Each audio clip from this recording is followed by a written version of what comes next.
This is your show. This is your life. AGT, Anything Goes Topics, Season 7. Episode 23. And today is March 21st, 2025. And it's a Bible Friday night. Siguro namimiss na nila yung Friday, yung naiibang Friday na AGT. Ano tatabert? Next Friday kaya. Tingnan natin, paghahandaan natin Sige bakit. Thank you po. Kamusta ka po? I'm okay naman. Okay na okay. Okay, very good, very good. And good evening po sa inyo. Sana okay lang po kayong lahat. Ayan. Kayo po dyan, okay rin ba kayo? Ayan, good po. Parang kanina tatabert umaga ang lamig, tapos biglang init. Oo nga, yan nga ang panahon natin ngayon eh. Pero ang sabi naman ng Pag-asa, talagang meron pa raw na dating ng amihan. At pati epekto ng shear line na yan. At inaano nila na posibleng sinasabi na rin nila na mag-i-start ang tag-init talaga katapusan ng Marso. According to Pag-asa. Okay po. Possibly daw, possibly. Thank you po. Okay. Habang naglo-load pa po ang ating mga viewers, wait lang po. Ayan. Ang nakakaawa lang talaga na yung epekto ng shear line sa Mindanao and Visayas. Grabe na naman, biro mo hindi pa naaani yung mga tanim na palay, mais, talaga sinira na kagad ang pagbaha. Especially sa Leyte, sa Usagis, at ilang provinces din sa parte ng Mindanao na apektuhan. Hindi nila akalain na ganun kasi akala nila tag-init na. Then suddenly ganun nangyari. Even sa Isabela ganun din eh. Pero may ulan, oo. Pero hindi man matindi na katulad nag-e-epekto sa sa Visayas and Mindanao. So para tatabert, mag-a-adjust din yung system nila. Paano silang magtrabaho, magsaka kasi. Pero minsan hindi na eh. Talagang kung ano na yung sige rin po. Ayan, okay po. Yan. May mga magagandang balita ka po ba, tatabert? Well, ang isang magandang balita yung sa sports kay Alex Ayala. Akala ko nga ang news na babanggitin ko yung pagkakapasok niya sa Miami Open, no? Tennis yan. And then suddenly, kanina umaga nakita ko hindi lang siya nanalo na ng isang beses, kundi naka-second win na rin siya. Wow! Galing! Yes. Kaya kumaganda ang chance niya sa Miami Open. Congrats po, Miss Ayala. Ayan. Ano pa po bang mga magagandang balita? Tatabert sa abroad, no? Mga Pinoy. Para mas nagaano talaga, marami silang sinasalihan abroad. Ayan. May nanalo po si Michelle. Anong buong pangalan niya? Basta nanalo po siya sa Opera World Stage. Opera? Hindi madali ang opera, tatabert. Iba siya pa sa theater na basic lang. Yung tono ng... Ano ba ang tono ng girl yung tatabert? Vibrato na ba yun? Hindi ko rin alam eh. Pero nakataas, no? Pero grabe po yan. Vibrato. Kasi parang di na kanta yung ginagawa mo. Kanta na sumisigaw ka eh. So, hindi siya... Mahirap yun. Mahirap yun talaga. Ganun. Pero yan ang sa atin connotation ng mga foreigner, no? Pag Pinoy daw, di ba talaga daw ang boses? Kasi parang may mga kumakalat na videos pa napapanood ng mga ibang lahi. Parang ang typical day daw, typical birthday lang, may nagkakaraoke pero grabe yung boses. Sa bahay-bahay lang yun, hindi pa contest yun. Opo. Though hindi pa lahat ng Pinoy po ako. Full blood Pinoy po ako, pero hindi naman na. Pero ang isang programa sa TV na yung pantanghali, meron silang contest, no? Singing contest, something like that na narinig ko yung mga contest, ang gagaling kumantang itong mga ito. Ibigay talaga ng Pilipino. Ganito na ba talaga ang Pilipino ngayon sa larangan ng musika? Galing. Galing, no? Tatabert. Parang, iniisip ko yung history, tatabert. Bakit ang natin? Dahil ba mahilig sa music, tapos kumbaga, na-enhance na lang siya, no? Yun. Kasi kahit Opo, kasi kung umpisa, kundi man, di ba? Yung paghaharana. Yes. Paghaharana. Nanliligo pa lang may music na yun may kantahan na yun. Galing ng mga Pinoy yan. Kaya medyo threat na tayo sa pag sumasali na sa mga contest. You're a Filipino. Ayan.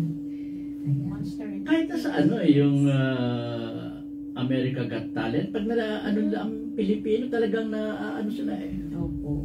Ayan. Alam nila talaga na mabigat pagka Pilipino na sumali. Yes, oo. Tama. Ayan po. Batiin ko lang po, Tata Bert, ang ating mga viewers. Walang sawa pong sumusubaybay sa si Miss Erlinda Umania. Thank you po. Ayan. So na po, okay lang ang paa niya.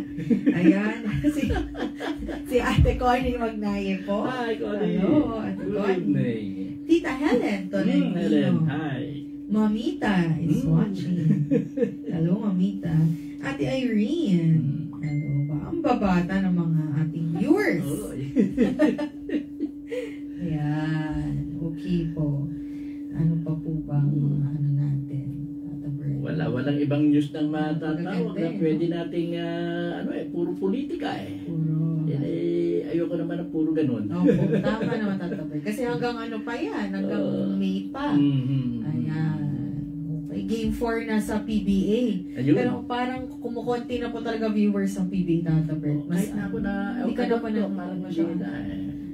ang last favorite team ko dyan San Miguel tagal na. Was way back, ang adik sa talagang basketball yan, bisis ko dati. Yung bisis. Baliktad kayo? Usually yung lalaki po yung adik sa basketball yung pagdaan. Totoo po. Hindi mo, Tata Bert. Yes, totoo yun. Kasi bihira yung babae mahilig po sa basketball. Hindi masisingitan niya pag may laban ng PBA. Wow, nakakatuwa. So, iba po talaga nung unang panahon, no? Before yung PBA na yan, talaga nakahiligan niya manood din wrestling. Interest ni Tita Yoli, no? Wrestling yan. Boyish yung mga interest yan. Kakatuwa.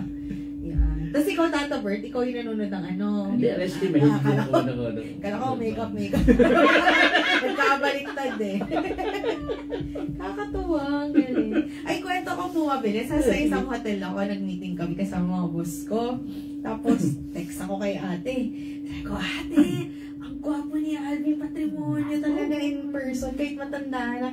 Sabi ko, grabe, tas kasama niya yung buong Alaska team, ganyan. Sabi ng ate ko, paano mo nalaman ng taga-Alaska team? Sabi ko, malamang, kasi parang mga matatangkad sila. Sabi lang, your foods kasi si Alvin Patrimonio.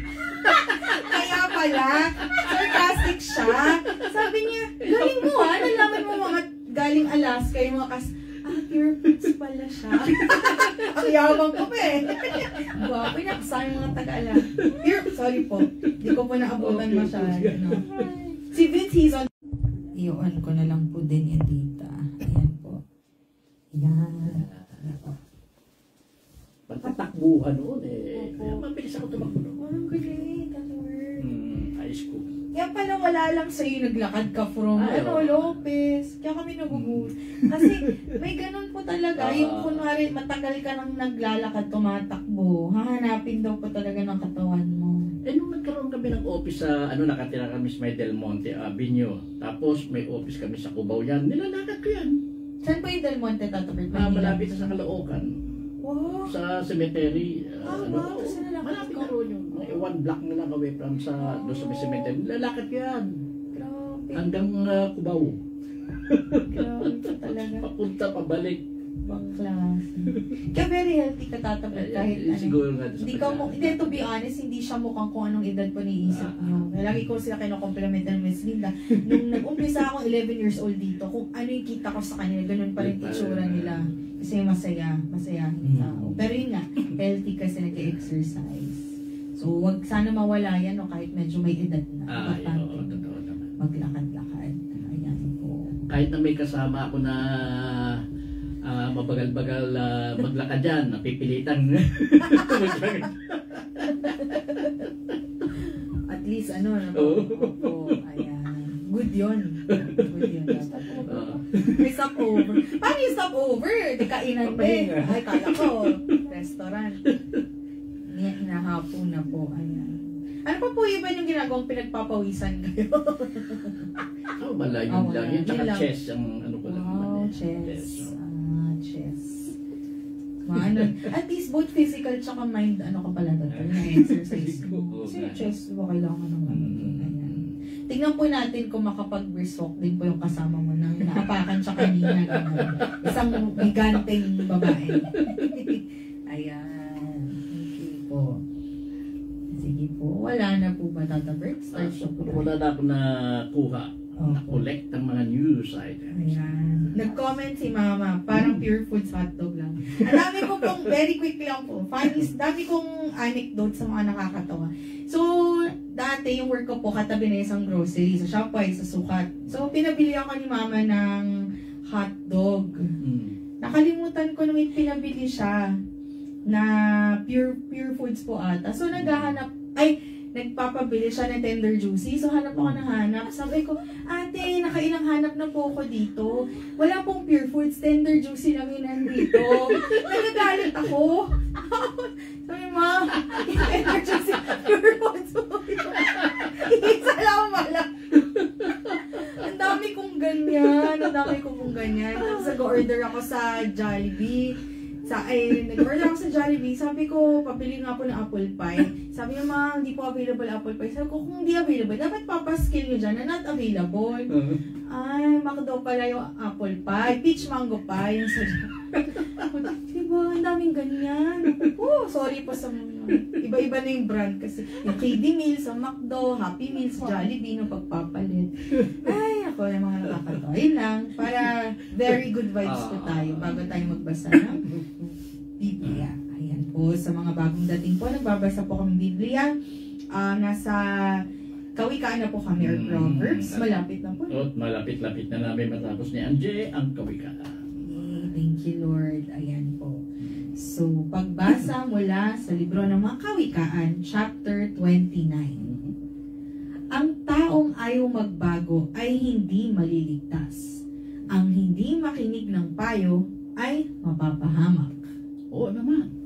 Yung ayaw makinig, yung ayaw magbago, talaga hindi magliligtas. Lalo na kung ang dating ugali niya ay hindi maganda, then ayaw makinig.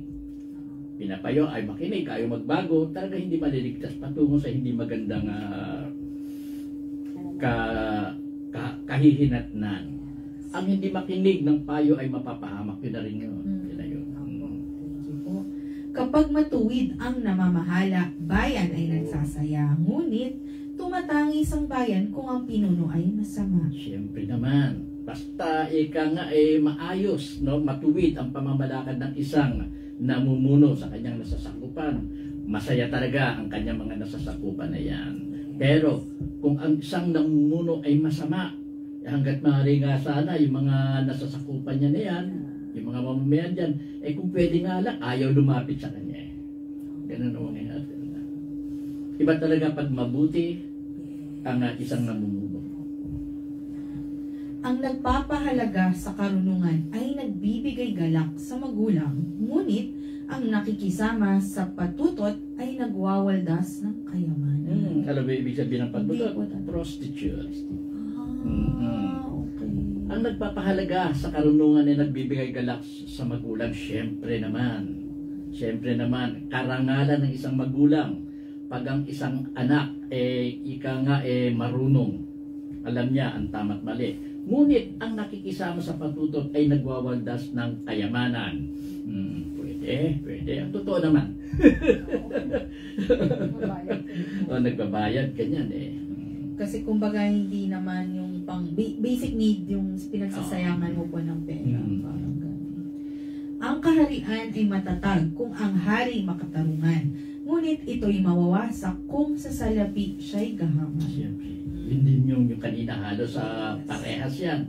Basta ang isang hari makatarungan. Alam niya ang tama't mali Magiging maganda talaga ang takbo ng kaharian. Magiging matatag yan. Hindi yan basta-basta maggugupo o matatalo. Ngunit ito'y mawawasak kung sa salapi siya'y gahaman. Pag ang isang hari walang nakikita kundi tungkol sa kayamanan, nako, malamang nalayuan ang kanyang mga sakop yan dahil siyempre ang hari walang nasa isip kundi mag-impose na lang ng tax. Ganun kasi mga hari noon yan eh. Pag mataas masyado ang tax na sinisingil sa mga mamamayan, nagre-rebelde ang mamamayan. Ako po, parang pero yun nga din, tsaka tatabert, nawawala yung purpose mo, kaya ka nga hari kasi aalagaan mo yung bayan mo. Dapat. Pagkahaman ka kasi, sarili mo lang. So, nawawala po yung purpose mo. Ang kunwang pumupuri sa kanyang kapwa, nag-uumang ng bitag na sa sarili inihahanda. Ang kunwari pumupuri, maraming ganyan, no po? Kunyari pinupuri natin isang, yung ating kapwa, yung pala merong intention na nakatago yan. At syempre, parang nag-uumang ka na rin ng bitag. Dahil once na malaman yan at matuklasan na yung pagpupuri mo isang parang banat kayo o isang pagpupunwari lang, gaganti yan. Malamang nagaganti yan. Yes. Tama. Ang masama ay nahuhuli sa sariling kasalanan, ngunit ang matuwid ay panatag, may awit ng kagalakan.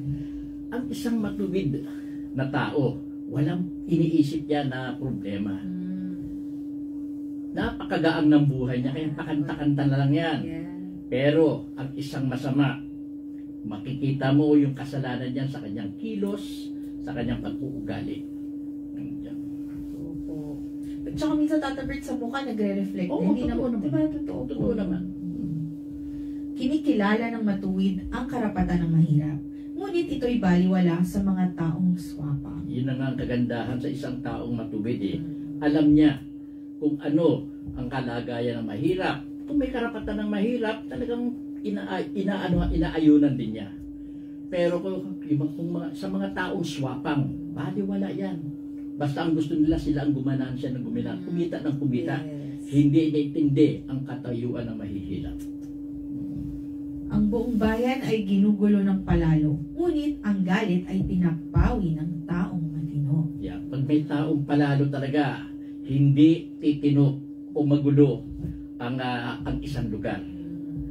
Pero kung may isang taong matino, yun ang gagawa ng paraan naman para kung ano mang gulo mangyayari, ito naman ang tutulong para maging maayos ang mangyayaring gulo na yun. Yes. Thank you po. Kapag inihabla ng may unawa ang isang taong mangmang, ito'y hahalakhak lang at lilikha ng kaguluhan. Ang isang taong mangmang kasi walang alam eh. Kaya kung i-demand mo yan, tatawanan ka lang. Tatawanan ka lang. Ilagay mo sa kulungan niya, tatawanan ka lang din. Nasanay na yan dyan eh. Nagkabin yan. Kaya ito siya'y hahalakhak lang at lilikha ng kaguluhan. Ang isang mangmang kasi, hindi niyan alam kung ano yung matuwid na bagay. Ang alam niya, puro baluktot na gawain. Ang mamamatay tao ay namumuhi sa taong tapat. Ngunit ang matuwid sa kanila'y nag-iingat.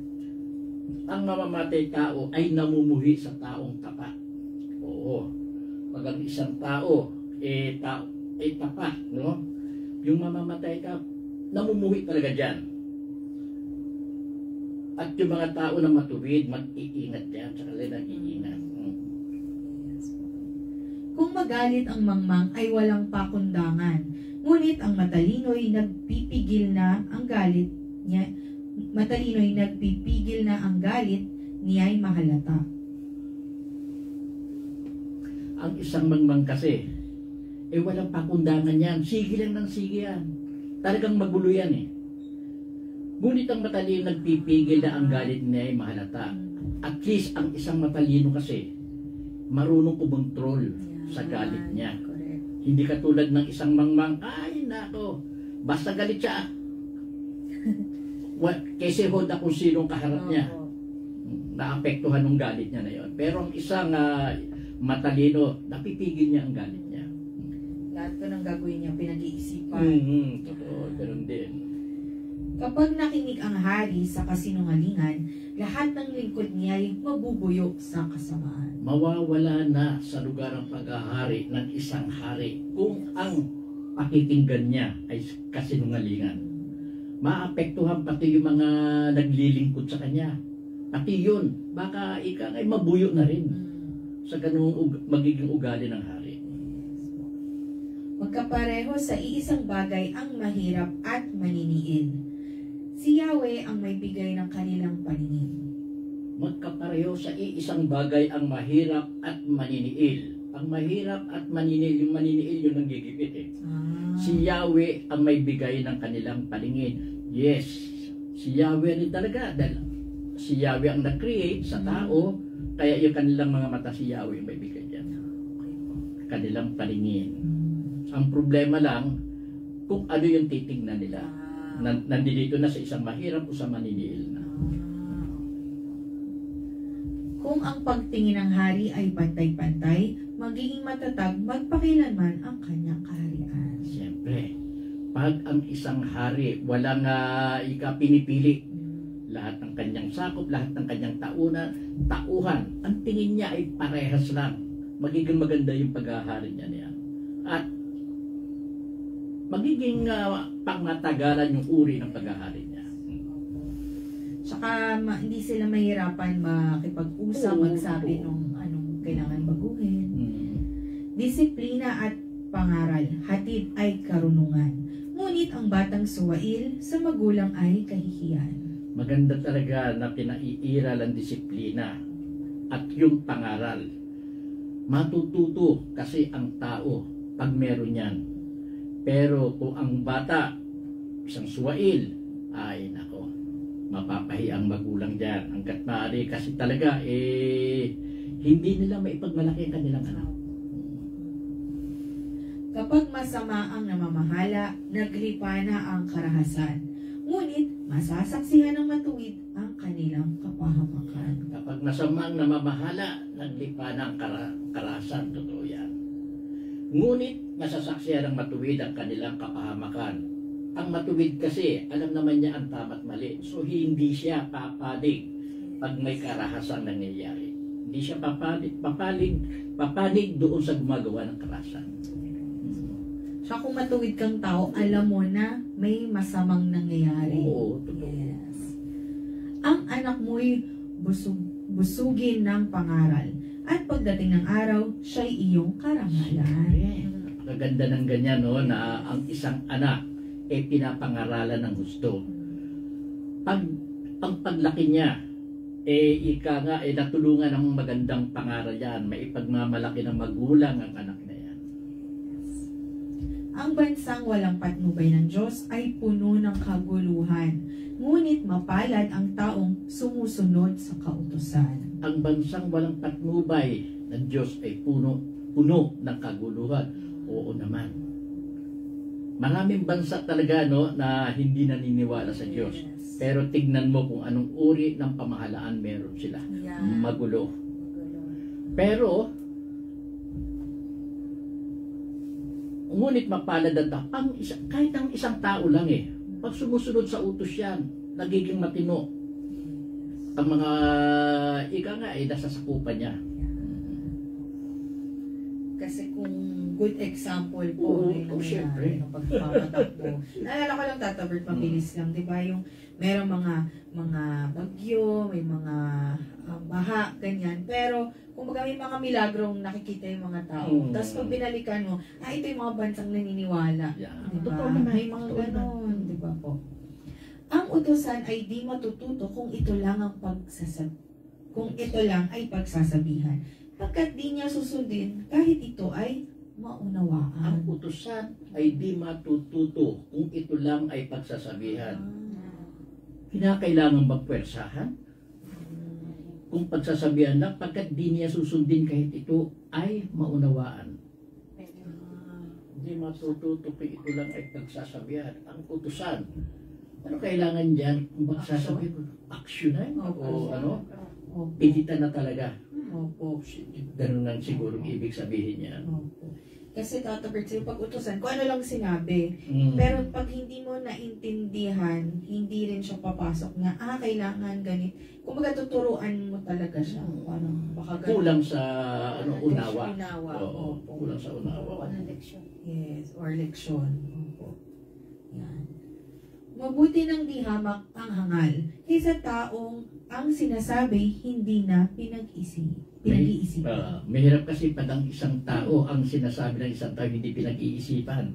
Walang paniguradong patutunguhan yan. Kaya mabuti pa yung di hamak yung hangal dahil at least alam mong hangal siya. So yung magiging pananalita niya, yung mga payo niya, kahangalan din. Hindi katulad nung yung hindi pinag-iisipan ng sinasabi. Kapag ang utosan ay iyong pinalayaw, siya na ang mag-uutos pagdating ng araw. Well, yung mga utusan, no?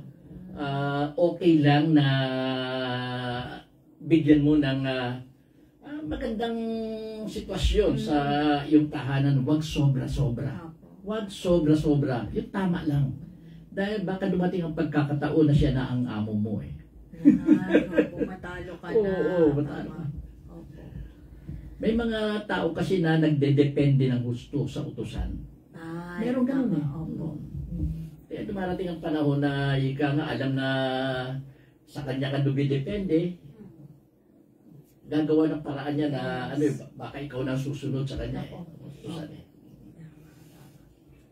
Ang taong magagalitin ay laging napapasok sa gulo.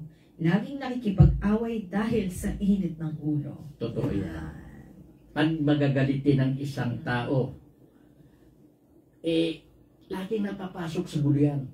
Laging mainit ang ulo niyan. Kaya yan ang isang tao talaga na mahirap pakibagayan, yung taong magagalitin.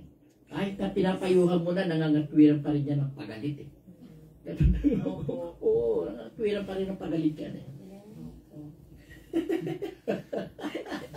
Kaya dapat kalma-kalma lang, lalo na pag kayo nagkakaedad na, bawas-bawasan lang. Init ng ulo. Ayan. Buhusan nyo minsan po ng malamig na tubig. Pakainin nyo ng yelo. Para tingnan natin. Baka may iba po. Ang magbabagsak sa tao ay ang kanyang kapalaluan. Ngunit ang mapagkumbaba ay magtatamo ng karangalan. Yun nga, pag mapagpakumbaba talaga ang tao, no? Magtatamo ng karangalan yan. Bakit ka mo maraming taong bibilib dyan?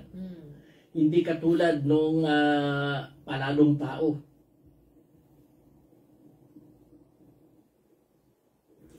Pag ang isang tao ay palalo, no, yung kapalaluan niya mismo na yon ang magpapahamak sa kanya. Maglalagay sa kanya sa isang sitwasyon na hindi maganda. Ito ba yung sinabi ng Diyos Tatabert? Pag huwag magmataas, ikay ibababa. O yun. Ikay nagbaba, ikaw ay itataas ng Diyos. Lord, matagal na po akong mababa. Baka pwede yung tangkaran ng content. Ayan. Ang makipagsabuatan sa magnanakaw ay mahirap na kalagayan. Kapag nagsabi ng totoo, ay, iba po ba ito? Tama, magkasunod po. Kapag nagsabi ng totoo, ipabibilanggo ng hukuman. Ngunit, sige ulitin ko natin, ang makipagsabuatan sa magnanakaw ay mahirap na kalagayan. Kapag nagsabi ng totoo, ipabibilanggo ng hukuman, ngunit paparusahan naman ng Diyos kapag ang sinabi kasinungalingan. Pag nakipagsabuatan ka sa magnanakaw, mahirap na kalagayan talaga yan. Halimbawang nahuli kayo, nagkaroon ng nadala sa korte, nagkaroon ng hearing. Nakipagsabuatan ka sa masama, then sinabi mo yung totoo doon sa hearing. Mapapabilanggo ka pa rin kahit na nagsabi ka ng totoo dahil nakagawa ka na hindi maganda. Pero sa mata ng Diyos, iba na dahil nagsabi ka ng totoo. Opo. Kumbaga sa isa lang kasalanan mo yung nagnakaw ka eh. Opo. At hindi ka nagsinungaling. Unlike yung iba talaga na ika nga nakipagsabuatan na sa magnanakaw, then nagsinungaling pa, dalawang kasalanan. Opo. Diba? Dinagdagan pa nila. Dinagdagan yan. Na, sana binawasan na lang, yun na lang. Ay, tama po. Thank you, Tata Bert. Huwag mong ikabahala ang sinasabi ng iba. Magtiwala ka kay Yahweh at mapapanatag ka. Siyempre, lalo na yung iba na puro problema ang hatid. Huwag kang mapabahala doon, basta may pananalig ka kay Yahweh. Tatatag ka niyan. Kahit anong problema yan, kaya yan. Lalo na yung mga taong doubtful, kunwari may gusto kang marating, may gusto kang makuha, sabi, di mo kaya yan. Huwag po kayo papa-apekto doon. Pag nagdasal kayo, sinabi nyo kay Yahweh na pure intentions, malay mo, di ba? Bigay niya agad yung gusto mo. Marami ang lumalapit sa hari upang humingi ng tulong. Ngunit kay Yahweh lamang makakamtan ang katarungan. Yeah, malapit. Siguro ito yung may mga yung mga naghahanap ng katarungan. Lumalapit sila sa hari upang humingi ng tulong. Minsan kasi pag katarungan hinahanap po, lumalapit ka sa hari, minsan hindi na ibibigay yan eh. Yes. Kay Yahweh ka, lumapit, makakamtan mo talaga ang karunungan. Correct. Tsaka hindi naman po sa kunwari, sa bilang tao, siyempre, gagawa tayo lahat ng pwede. Hanap ka ng abogado, hanap ka ng kukonsulta yung tao. Pero baka kakahanap mo ng taong physical, nakakalimutan mo yung pananampalataya mo. Kasi si Yahweh, alam niya yung mangyayari sa iyo eh. So, di ba, huwag natin kakalimutan yun. Ang masama ay kinasusuklaman ng mga matuwid. Ang masasama na may sa matuwid nagagalit. Ang masama ay kinasusuklam ng mga matuwid. Yes, ang masama. Kumbaga sa ayaw nilang mapasama sa kanila, sa ng mga tao matutuwid yung masama. Pero sa masasama naman, galit sila sa matuwid. Sanay silang gumawa ng masama, kaya hindi welcome sa kanilang isang matuwid na tao. Ganyan. Ayan po. Thank you, Tata Bert. Ito po ang salita ng Diyos. Salamat sa Diyos. Ayan po. Chapter 30. Ang mga kawikaan ni Agur. Mga kawikaan ni Agur na anak ni Jake ng Masa. Ito ang sinabi niya kina Itiel at Ukal. Ang Diyos ay malayo sa akin. Wala akong magagawa. Ako ay mangmang, alangang maging tao. Wala akong karunungan, hindi ako matalino. Di ako nakapag-aral, kaya ako ay mangmang. Walang karunungan, walang alam sa may kapal. Sino ang dalubhasa tungkol sa kalangitan? Sino ang nakapigil ng hangin sa kanyang palad? Sino ang nakapagbalot ng tubig sa isang damit? Sino ang naglagay ng mga hangganan sa daigdig? Sino siya? Sino ang kanyang anak? And then sinasabi niya na siya ay mangmang. Opo. Parang hindi lang siya mayabang na tao. Si Agor, nang nagsasikawikaan ni Agor. Opo. So parang mapagpakumbaba siya sa pagsasabi na hindi nakilala ang Diyos. Something like that eh. Tama. Dahil may tanong siya sa bandang huli, sino? So may alam siya. Opo. Sino ang dalubhasa tungkol sa kalangitan? Opo. Sino ang nakapipigil sa hangin? Hindi siya magtatanong ng ganito kung hindi siya matalino. Tama. Diba? Opo. So, pero humble lang siya doon sa unang mga yun, humble. Kumbaga hindi niya kiniklaim na, di ba, may mga tao, kilala ko ang Diyos, alam ko ang tama, mga ganon. Tama ka. Tapos dito sa bandang huli kasi makikita mo yung tanong niya na iba eh. Yes. Matalino tao yung matanong. Opo. Tama po. Ang lahat ng salita ng Diyos ay mapananaligan at siya ang kanlungan ng mga nananalig sa Kanya.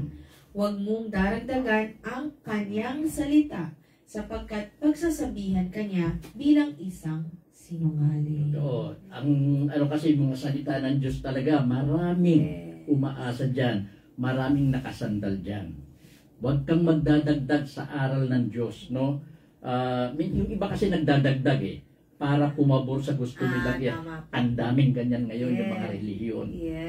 Itong salita ng Diyos, babaguhin lang para umayon sa kanila yung salita ng Diyos na sinasabi nila. Yan, ang daming ganyan ngayon eh. Tama. O, di ba? Kaya dapat talaga, yun nga, maging matalino, gamitin ang karunungan. Totoo. Huwag maging mangmang, lalo na pag, yan, Diyos ang pinag-uusapan, mahirap po yan. Karagdagang kawikaan. Diyos ko, may hihilingin akong 2 bagay bago ako mamatay. Huwag akong hayaang maging sinungaling. Huwag mo akong payamanin o paghirapin. Sapat na pagkain lamang ang ibigay mo sa akin. Baka kung managana ako ay masabi kong hindi na kita kailangan. Baka naman kung maghirap ako'y matutong magnakaw at pangalan mo'y malapas tangan. Ayaw niyang, yes. Yung katamtaman lang ang gusto niya no? Yun lang. Pagka sa ayaw niya ng sobra-sobra. Yes. Katamtaman lang ay bigay sa kanya ng Diyos. Satisfied na siya doon. Kontento na siya sa ganung bagay. Yun lang ang ganda sinabi na, kung mananagana kasi ako, masasabi kong hindi na kita kailangan. Tama rin naman. Yes. Baka naman kung maghirap ako'y matutong magnakaw. So yung katamtaman lang. Enough para mabuhay siya. Enough para wag maghirap. Ang gandang reflection yung Tata Bert. Kasi minsan, di ba may mga tao gustong manalo sa loto, gustong yumaman.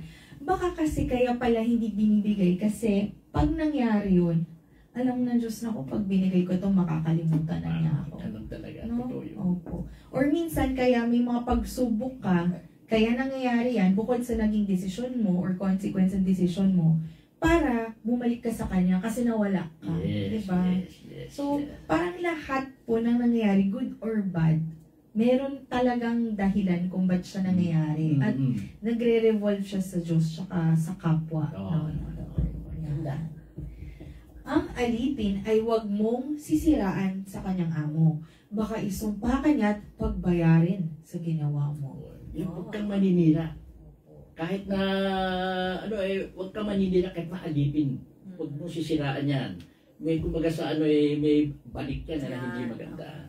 Baka isumpa ka niya at pagbayaran sa ginawa mo. Totoo naman yun. Darating kasi ang panahon yung isang alipin, hindi na alipin yan. Baka doon sa panahon na yun, sa kakabawian. So, huwag ka nang manira. Yes, tama po. May mga taong naninira sa kanilang ama. Masama ang sinasabi tungkol sa kanilang ina. Hindi na magandang anak yan. Pag ang isang ama siniraan ng anak at ang kanyang ina naman hindi na maganda ang sinasabi, mukhang hindi na magandang anak yan. Mukhang hindi ni siguro na palaki ng ina't ama niya yan. Kaya ganyan. Pwede diba? Kaya palakihin ng maayos ang anak talaga. Para naman ika nga, pagdating ng panahon, titignan ka pa rin ng iyong mga anak. Palakihin lang ng maayos ang mga anak. May mga taong nagmamalinis sa sarili. Ngunit, ang totoo ay walang kasindumi. Marami niyan. Marami niyan. Kumbaga, tama, nagmamalinis sila. Pero yung ika nga, may nakatago palang skeleton sa kanilang closet. Maraming ganyan po talaga. Maging totoo lang po tayo. Maging totoo sa lahat ng bagay. May mga taong masyadong palalo. Ang akala nila ay kung sino na sila. May mga tao namang masyadong masakim. Pati may hirap kanilang sinisiil. Ito naman, yung mga tao na ika nga nagkaroon lang ng konti. Sumobra na ang yabang. May pagmamalaki na, at minsan nang aapi pa. May mga tao din naman na sobrang sakim.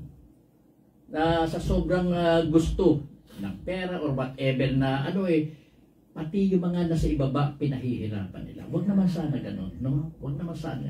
Binigyan po tayo ng pagkakataon na magkapera, gamitin po natin sa maayos. Huwag tayo magmalaki at huwag mang-api ng ating kapwa. Tama. And reality to kasi di ba, bakit may mga, sorry po for the word, pero bakit pa rin yung mga squatters dito hindi nabibigyan or nagsistay pa rin sila doon na hindi naman dapat. Pero kasi may mga may mga under the table na kaya sila na doon, may purpose para dumami yung boto nila. Yeah. Yun na yung diretsahan. So, yes, yan yung mahirap na inaapi mo, niloloko mo, dinadaan mo sa magandang pananalita, pero diba, mahirap pa rin sila after 10 years. Hindi na po sila, ibig sabihin mo ng pangkabuhayan na sana nakapag-progress na sila sa buhay nila. Ang linta ay may 2 anak. Bigyan mo ako.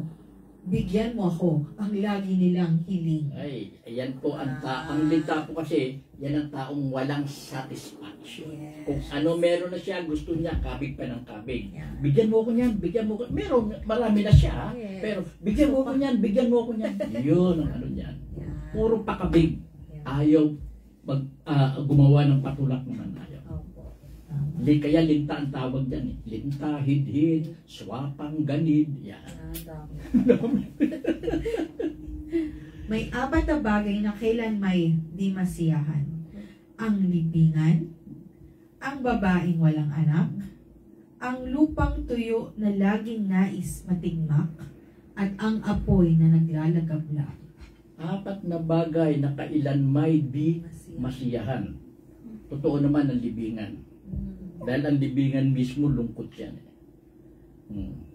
Ang babaeng walang anak, ang makukumpleto kasi ang pagkababae ng isang babae pag may anak. Kaya kung wala siyang anak, parang hindi kumpleto pakiramdam niya. Ang lupang tuyo na laging nais matigma. Hindi rin masaya ang lupang tuyo. Ang lupa kasi, kailangan yan na laging may tubig. Pag laging tuyo yan, parang hindi nga magandang tingnan eh. Parang hindi masagana yung tubig, yung lupa. Pag laging tuyo, tignan mo ang disyerto. Laging tuyo yan. Tignan mo ang buhay doon, walang buhay. Yan matatawag. Maliban na sa oasis. Pero aside from that, walang buhay sa disyerto. Laging tuyo kasi ang lupa doon. At ang apoy na naglalagablab, ang apoy ay hindi masiyahan. Kumbaga sa nawawala lang ang apoy eh, pag wala ng gatong or wala ng susunugin. Opo. Di ba? Iba lang yung apoy lang. Yung apoy lang yan eh. Mawawala lang yung lagablab niya, yung niya, yes, kung wala ng susunugin. Yes, tama po. So baka pwedeng gawin, kunwari ang libingan, kumbaga, hindi naman gagawin nating masaya, pero yung opposite. So pag may libingan, kumbaga habang buhay ka pa, gawin mo na lahat ng pwede mong magawa. Para pag iniwan mo, hindi masyadong malungkot yung mga kasama mo. Kung babae kang walang anak o kung ano man ang dahilan, wala namang judgment. Pero kung may mga inaalagaan ka naman kahit di mo kadugo, diba, inaasikaso, walang papalit doon kahit hindi mo sila totoong anak, iba yung sakripisyo pa rin. So yung lupang tuyo na laging nais, ano ba yung matigmak? Matigmak, yung bang mabasa. Pag minsan kasi may tinatawag natigmak ng dugo, nabasa ng dugo. So mabasa. Ayan, opo. So kumbaga, para mabuhayan ng isang bagay, lagi yung didiligan o bigyan ng kung ano man po yung mga parang iba na kung ano man po yung tuyo sa buhay na ngayon.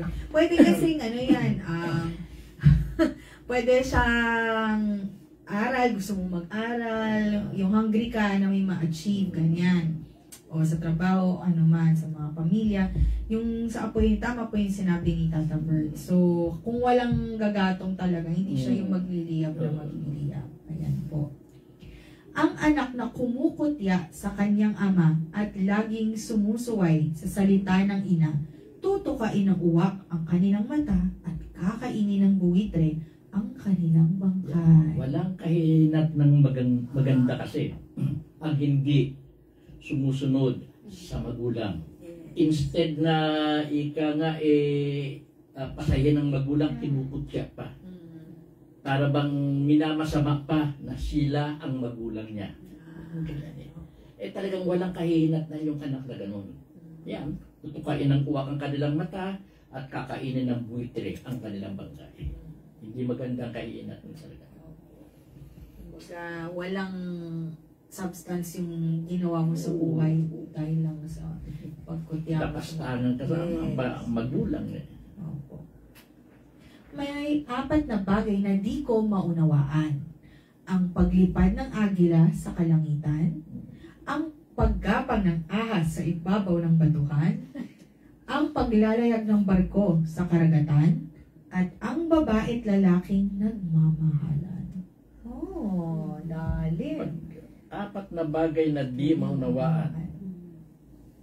Ang paglipad ng agila sa kalangitan, ang ganda tingnan. No? Pero, kumbaga sa ano parang walang direksyon naman yun eh. No? Basta nakakalip, pero ang ganda tingnan talaga yan eh. O, hindi mo naman alam kung saan papunta o kung ano. Basta maganda na tingnan. Pumapailan lang, biglang bubulusok pa ibaba. Kaya ang ano ng agila eh. Kaya hindi maunawaan. Bakit tama, no? Hindi niya maunawaan. Ang paggapang ng ahas sa ibabaw ng batuhan. Yan ang isang ano kasi yung paggapang ng ahas. Simpleng, walang ingay yan eh. Opo. Walang ingay yan eh. Walang iiwang baas. Dahil nga hindi mo maunawaan yung paglipad ng agila, ganun din yung yung ahas. Walang iiwang bakas yan. So, hindi mo alam kung saan tumungo yung ahas o whatever. Opo, walang direksyon. Tama. Ang paglalayag ng barko sa karagatan, ganun din. Yung paglalayag ng barko na ganyan na yan. Oo nga. Galing tatabi. Yung pag-space. Opo. At ang babae at lalaking nagmamahalan, yun lang. Yun. Paano yun? Opo. Hindi niya maunawaan. At ang babae at lalaking nagmamahalan, hindi niya maunawaan bakit nagmamahalan? Opo. Parang ganun, di ba? Opo.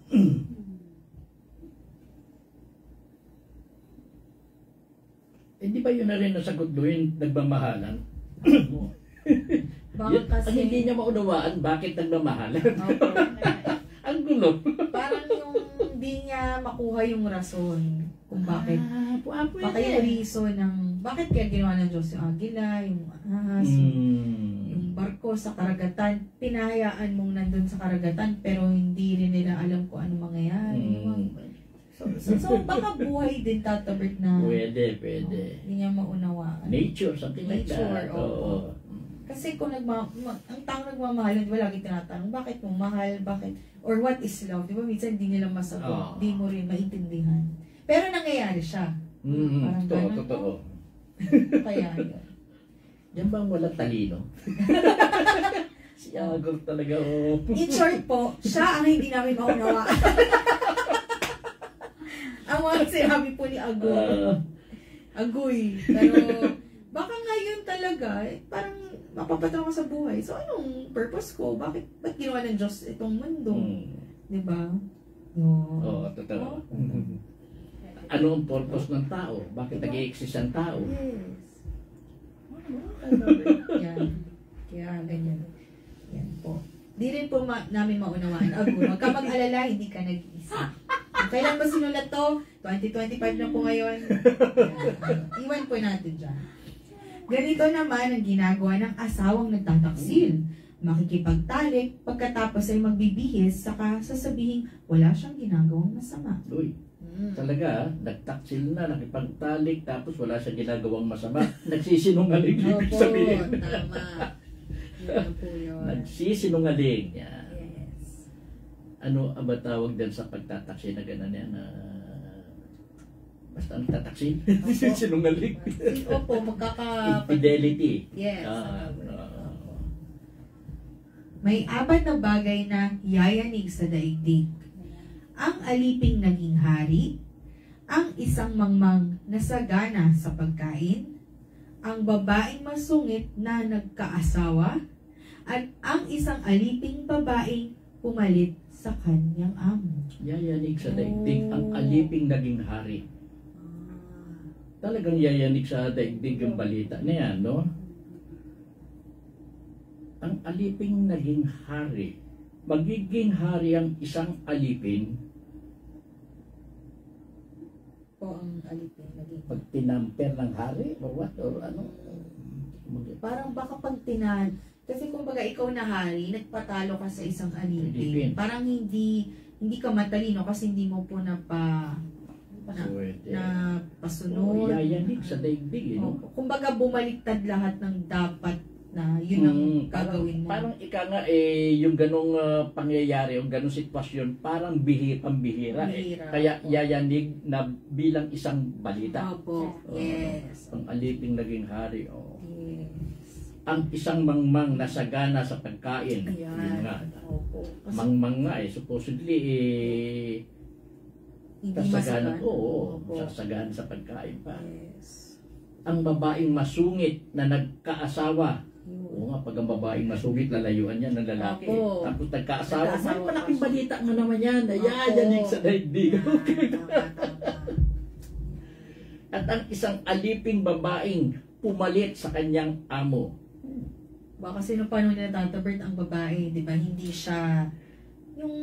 siya tinuturing na mataas. Wala lalaki lang ang pwedeng maging amo, magpatakbo ng kung ano man. Eh bakit pag siya yung pumalit, laking ano po yun, sampal dun sa among lalaki. Pwede po gano'n. Oo. Yan, pag nangyari nga naman yan, yayanig sa daigdig yung balita na yan. Yung pangyayari yan. Okay, yan sigurong ano. Opo. Sa daigdig ay may 4 na maliliit na hayop, ngunit may pambihirang kaisipan. Una, ang mga langgam. Oo, yun, totoo yan. Sila ay mahina, subalit nag-iipon ng pagkain kung tag-araw. Totoo yan. Ang mga kuneho, mahihina rin sila, subalit nakagagawa ng kanilang tirahan sa batuhan. Yes. Ang mga balang, bagamat walang haring sumusubaybay, ay lumalakad ng maayos at buong inam. Okay. Ang mga butiki, maaring hawakan sa iyong palad dahil sa kaliitan, subalit na sa palasyo ng hari at doon naninirahan. Yan, ang ganda, no? Tama Uy, po. sorry. Sige ba tatabit? Yangat. Ang mga langgam, totoo yan. Dahil bilib na bilib din talaga ako sa langgam. No, alam nila yung panahon na dapat mag-ipon sila ng makakain. Yung darating ang tag-ulan o kung ano man na unos na darating, pinaghahandaan nila yan. Ang tanong, paano nila naunawaan? Yan nga ang ano pambihirang kaisipan iniisip Ang mga kuneho, mahihina rin sila. Dahil maliit, parang pusa na naman. Kuneho, di ba, rabbit? Yes. Mahihina rin sila, subalit nakagagawa ng kanilang tirahan sa batuan. Kutkut kasi ng kutkut yan. Kaya madali sila gumawa ng tirahan talaga. Talon lang ng talon yan. Tapos pagdaan sa isang lugar na ang mga balang, bagamat walang haring sumusubaybay, ay lumalakad ng maayos at buong inam. Bakit lumalakad? Siguro lumilipad. Yung locust. Okay po. Ang kagandahan sa locust kasi, hindi lumalakad, kundi nilipad nila. Sama-sama yan, parang may ritmo nga Parang organized. Ang problema, pag may tanim mong katinilan ng locust, umumos yan. Sa daanan. Pero ang ganda tingnan niya sa totoo lang. Yung parang, sama-sama. Hindi mo alam, parang may kumukumpas. Ayun. Wala, parang may kumukumpas Ganoon. Mga butiki. Ang mga butike, isa pang bilib ako sa butike niya, biro mo, no? Maliliwanag na lugar ang pinakikitaan ng butike. Hindi pa pwede sa kadiliman dahil sa insekto na bubuhay yan Kahit saan may butike, kahit sa palasyo nga ng hari. Subalit nasa palasyo ng hari at doon naninirahan. Tama nga naman. Yun. Tsaka siya yung ano bang butiki, insekto, hayop, pero lizard po, no? Kumbaga, hindi siya yung pinapatay kasi pag may nakita ka ibis, papatayin mo. Daga. Pero yung butiki, dyan lang siya.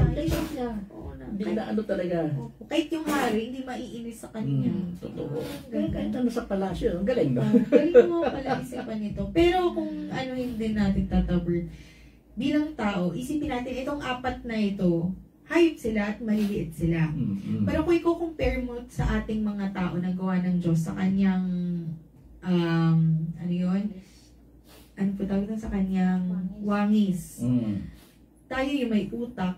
Dapat tayo yung mas magaling mag-isip, maghanda pag may tag-ulan, gumawa ng bahay o tirahan, gumawa ng kahit ano, kahit alam natin hindi natin kaya, gumawa tayo ng paraan. Yung maging, yun nga, nasa ritmo tayo, susunod tayo dun sa mga kasama din natin. Tsaka yung nandun ka lang na hindi ka magiging sagabal bilang butiki. Siguro gano'n. Ang cute din po talaga, no? Ito pa, may 4 na bagay na kasiyasiyang pagmasdan, sa kanilang paglakad. Ang leon, pinakamatapang na hayop at kahit kanino ay di natatakot. Ang tandang na magilas, ang kambing na mabulas, at ang hari sa harap ng bayan. Talagang mga sa liyan ang dibdib ng mga yan kung pinapakita nila yung mga imposing ang figure nila sa Pinay. Yung leon talaga sa lahat ng hayop. King of the jungle nga kung tawagin yan Takot talaga. Tungo lang yan pag narinig takbuhan na yung mga hayop Ang tandang na magilas. Yung tandang kasi patubay. Talagang very maano yan yung tayo niyan Ang kambing na mabulas. Ang mabulas kasi maganda rin ang tigdig maganda rin magandang pangangatawan, hindi ko lang masyadong ang kambing, pero yun ang nakasaad dyan mabulas. At ang hari sa harap ng bayan siyempre. Ang hari kasi pag talaga na sa harap na ng liyad ang dibdib niya na siya ang hari.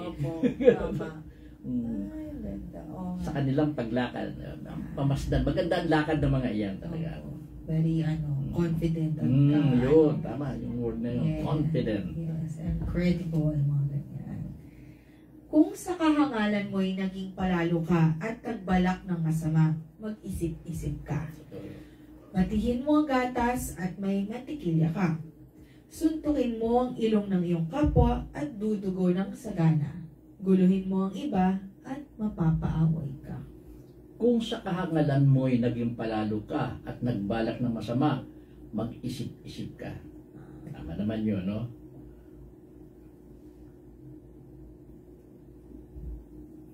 Mag-isip-isip. Ganun talaga ang kung sa kahangalan mo'y naging palalo ka, mag-isip-isip ka talaga sa mga bawat hakbang na gagawain mo. Gamitin mong isip mo. Para bang batihin mo ang gatas at may mantikilya ka. Para bang resulta. Di ba? Resulta ng isang bagay na gagawain mo. Tama po. Yun. Suntukin mo ang ilong. Pag sinuntok ang ilong ng iyong kapat, talagang dudugo yan. Yes. Yun ang magiging resulta, pagdugo ng ilong. Yan. Guluhin mo ang iba at mapapaaway ka at totoo rin naman. Guluhin mo yung ibang tao, mapapaaway ka talaga pag ginulo mo. Siyempre, mag-protekta rin yun para sa kanilang sarili. Tama. So, lahat po talaga pag-isipan. Oo. Ito po ang salita ng Diyos. Salamat po sa Diyos. Ganda. Thank you, God. Tsaka bago po siyang kumbaga may tungkol sa hayop, mga apat na ganito, or what. Nature, yung niya. Opo. Nawala na yung ating, really sorry Okay, sige po. Ako na lang po muna habang po naghahanap ng, instrumental na kanta. Ang natutunan ko po, Tata Bert, dito is napakatalinhaga po talaga ng mga sinusulat kumbaga para sa ating karunungan.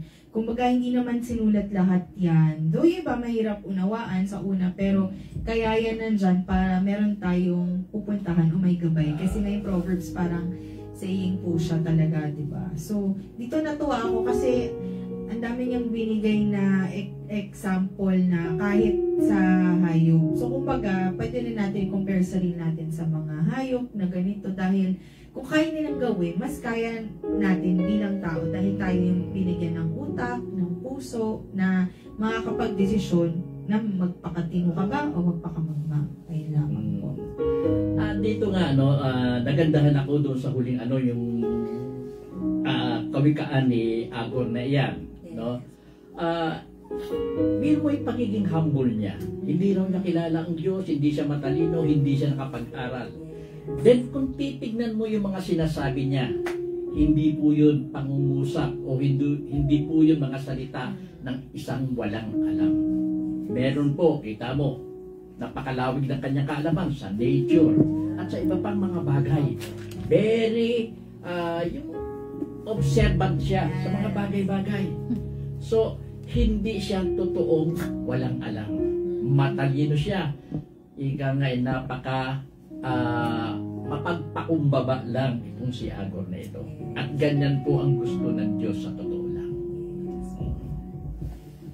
Thank you, Tata Bert. Ganda nga po. Thank you. So, mamayang gabi po pala may online po na prayer vigil, 10 o'clock po. And bukas po.